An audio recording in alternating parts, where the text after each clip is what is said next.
दोस्तों अब आप यहाँ पे ये क्वेश्चन भी उठा सकते हो कि मुग़ल और अरब्स भी बाहर से आए थे, तो इसका जवाब ये है कि द्रविडियंस भी हिंदुस्तानी नहीं थे, आर्यंस भी हिंदुस्तानी नहीं थे, मुग़ल्स भी हिंदुस्तानी नहीं थे और अरब्स भी हिंदुस्तानी नहीं थे। लेकिन फ़र्क ये है कि चाहे वो द्रविडियंस हों, आर्यन हों, अरब हों या मुग़ल हों, ये सब हिंदुस्तान के अंदर जब आए तो उसके बाद वापस नहीं गए, यहीं पे रचे बसे आबाद हुए, हिंदुस्तान को अपना देश, अपना घर, अपना मुल्क बनाया, हिंदुस्तान को सर्व किया और हिंदुस्तान की अपने अपने दौर में तरक्की और खुशहाली के अंदर कंट्रीब्यूट करके इसको पूरी दुनिया की best of the best nation बनाया। लेकिन अनफॉर्चुनेटली ब्रिटिश ने ये नहीं किया। ब्रिटिश ने हिंदुस्तान की रिसोर्सेज, हिंदुस्तान की दौलत, हिंदुस्तान के गोल्ड को यहाँ से ट्रांसफ़र किया अपने कंट्री में, ग्रेट ब्रिटेन में।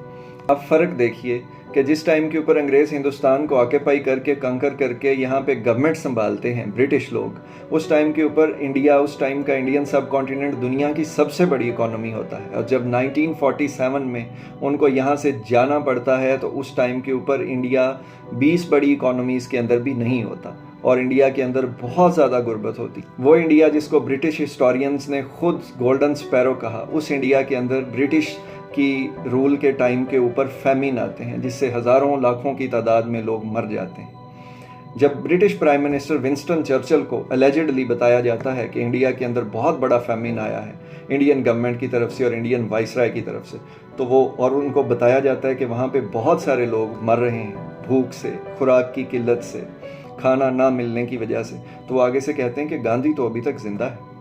इसके अलावा अंग्रेज़ के यहाँ पे रूल के टाइम के ऊपर हिंदुस्तान के अंदर बहुत ज़्यादा आज़ादी की, इंडिपेंडेंस और फ्रीडम की तहरीकें चली, लेकिन बदकिस्मती से वो इस तरह से कामयाब ना हो सकी। लेकिन फॉर्चुनेटली 1947 तक ये इंडियन इंडिपेंडेंस मूवमेंट काफ़ी ज़्यादा स्ट्रॉन्ग हो गई और अंग्रेज़ को यहाँ से जाना पड़ा। जो दूसरी बड़ी रीज़न हुई उनके यहाँ से जाने की, वो सेकेंड वर्ल्ड वॉर के बाद उनके लिए अब बहुत मुश्किल हो गया था कि वो अपनी कॉलोनीज़ को उस तरह से इंटैक्ट रख सकें और यूँ बरतानिया उस्मा को यहाँ से जाना पड़ा। दोस्तों अगर कंपेयर किया जाए ग्रेट ब्रिटेन को इंडियन सब कॉन्टिनेंट के साथ, तो ग्रेट ब्रिटेन का एरिया तो आज के पाकिस्तान के इक्वल भी नहीं है। नो डाउट ग्रेट ब्रिटेन की एक अपनी डिग्निटी, एक अपना कल्चरल और एक अपनी हिस्ट्री है, जैसे कि दुनिया के सारे कंट्रीज़ की ही एक अपनी डिग्निटी और हिस्ट्री है।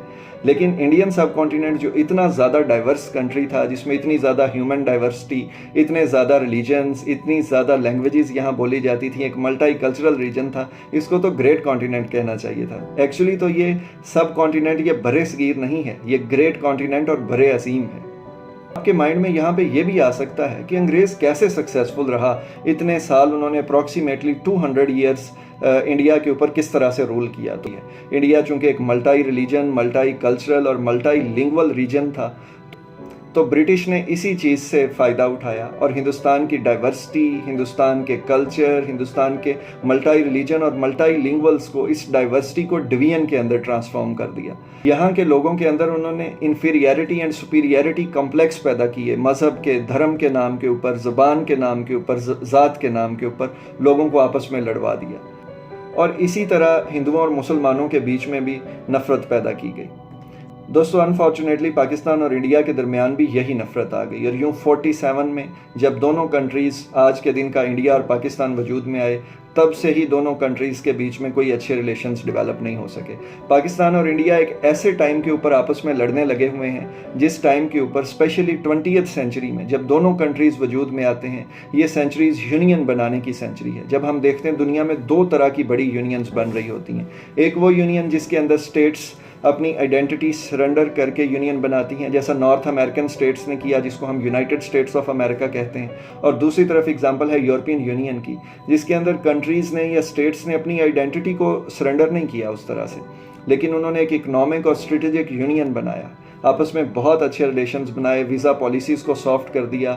ये बहुत आसान है कि अगर आप एक यूरोपियन कंट्री के सिटीज़न हों तो आप दूसरे यूरोपियन कंट्रीज़ के अंदर ट्रैवल कर सकें। तो अनफॉर्चुनेटली पाकिस्तान और इंडिया ऐसे टाइम के ऊपर आपस में लड़ने लगे हुए। पाकिस्तान और इंडिया के बीच में भी एक यूनियन है सार्क के नाम से, जिसमें सारी ये साउथ एशियन कंट्रीज़ हैं, जिसमें बांग्लादेश है, अफ़गानिस्तान है, नेपाल, भूटान और श्रीलंका और मालदीव हैं, जो कभी मुग़ल टाइम के ऊपर इंडियन सब कॉन्टिनेंट और हिंदुस्तान एक ही कंट्री का हिस्सा, लेकिन आज ये 8 डिफरेंट कंट्रीज़ के अंदर डिवाइड हो चुका है। दोस्तों पाकिस्तान और इंडिया कोई एक सक्सेस क्लेम नहीं कर सकते ये दोनों कंट्रीज़। ना पाकिस्तान कोई एक सक्सेस गिनवा सकता है जो इसको मिली हो इंडिया से लड़ करके, और ना इंडिया अपनी कोई एक कामयाबी गिनवा सकता है जो इसको मिली हो पाकिस्तान से लड़ करके। आज का इंडिया एक बहुत बड़ी इकॉनमी है, नो डाउट।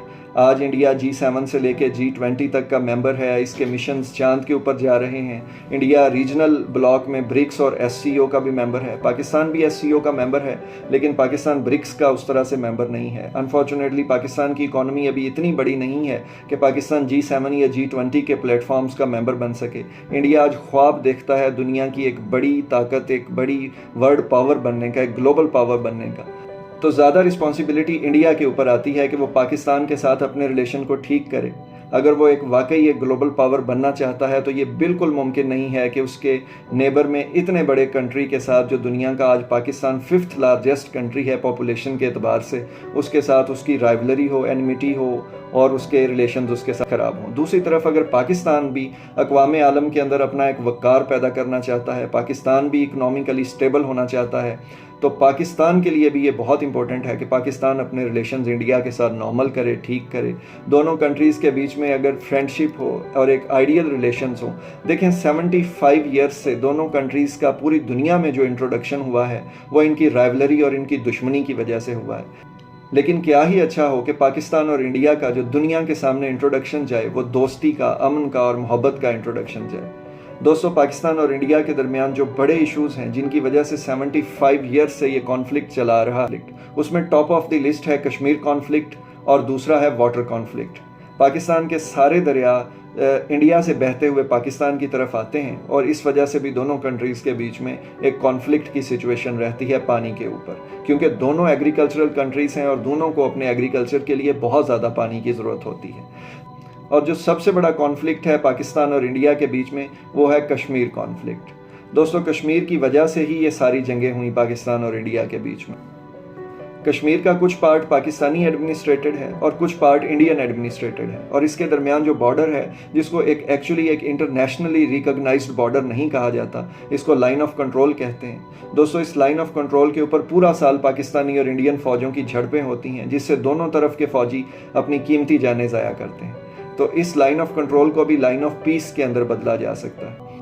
अगर लाइन ऑफ कंट्रोल के ऊपर पीस हो जाए और दोनों तरफ के कश्मीरी, चाहे वो पाकिस्तानी एडमिनिस्ट्रेटेड कश्मीर में रहते हों या इंडियन एडमिनिस्ट्रेटेड कश्मीर में रहते हों, उनको दोनों तरफ की गवर्नमेंट्स, पाकिस्तान की गवर्नमेंट भी और इंडियन गवर्नमेंट भी, अगर फ्रीली अलाउ करें कि वो पूरे कश्मीर के अंदर ट्रैवल कर सकें, ये लाइन ऑफ कंट्रोल एक लाइन ऑफ पीस बन जाए, तो इससे नो डाउट कश्मीरियों की ज़िंदगियों में भी सुकून आ सकता है और पाकिस्तान और इंडिया के रिलेशंस भी अच्छे हो सकते हैं। दोस्तों, क्या ही अच्छा हो अगर पाकिस्तान के प्राइम मिनिस्टर इंडिया जाके अमृतसर या दिल्ली में ये अनाउंस करें कि आइंदा पाकिस्तान और इंडिया के बीच में जंग नहीं होगी। अगर हुई भी तो पाकिस्तान अटैक करने में पहल नहीं करेगा। और क्या ही अच्छा हो कि इंडिया के प्राइम मिनिस्टर पाकिस्तान आके, लाहौर या इस्लामाबाद आके ये अनाउंस करें कि आइंदा इंडिया और पाकिस्तान आपस में जंग नहीं करेंगे और इंडिया पहले अटैक नहीं करेगा। दोस्तों, आज के टाइम पे आपको ये ख्वाब लगेगा, लेकिन एक्चुअली हिस्ट्री में ऐसा भी हो चुका है। ये बात है फरवरी 1999 की, जब इंडिया के प्राइम मिनिस्टर अटल बिहारी वाजपेयी बस पे बैठकर अपनी कैबिनेट के साथ वाघा बॉर्डर के रास्ते लाहौर आते हैं।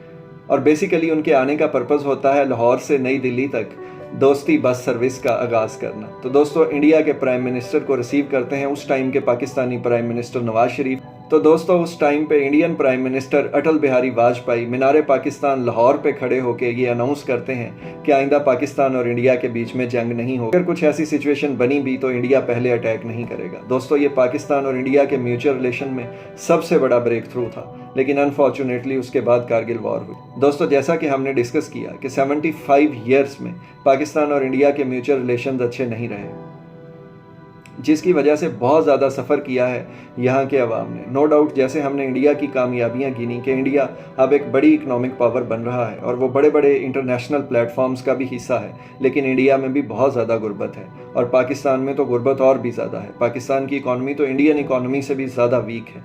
तो दोनों कंट्रीज़ की गवर्नमेंट की ये प्राइम रिस्पॉन्सिबिलिटी है कि वो अपनी आवाम का, अपने लोगों का सोचें और इस राइवलरी, इस एनिमिटी को ख़त्म करें, जिससे इन दोनों कंट्रीज़ का डिफेंस बजट भी नीचे आ सकता है। दोनों कंट्रीज़ ने बहुत ज़्यादा पैसा खर्च किया है इन 75 ईयर्स में अपनी आर्मर्ड फोर्सेस को डेवलप करने में, और अब तो दोनों कंट्रीज़ न्यूक्लियर आर्म्ड कंट्रीज़ भी हैं। दोस्तों इसके अलावा पाकिस्तान और इंडिया के म्यूचुअल रिलेशंस को अच्छा करने के लिए बहुत ज़्यादा रोल प्ले कर सकते हैं जो पाकिस्तानी और इंडियन ओवरसीज़ हैं, जो वेस्टर्न कंट्रीज़ में स्पेशली अमेरिका, यूरोप और कनाडा के अंदर रह रहे हैं।